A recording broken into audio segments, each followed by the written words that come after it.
Nagpadala na ang Department of the Interior and Local Government ng tauhan sa Cambodia kung nasan umano si Atong Ang na wanted sa mga kaso kaugnay sa mga nawawalang sabongero. Ayon sa DILG, sakali nasa Cambodia nga si Ang, magagamit ang extradition treaty ng Pilipinas at Cambodia para mapauwi si Ang. Bigong matuntuan si Ang sa 18 lugar na hinalughog ng mga otoridad nitong mga nakaraang linggo. Samantala, 2 beses sumanong may nagtangkang mag-areglo sa kaso ng 12 pulis na nadadawit din sa pagkawala ng mga sabongero. Ayon yan kay National Police Commission Vice Chairman Rafael Vicente Calinisan. Una nagtangka umano si Atong Ang at nasundan daw ng isang local chief executive.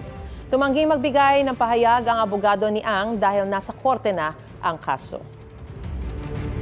Itong si Atong Ang, pangalanan na natin, ay tumawag sa isang taong sobrang very close sa akin.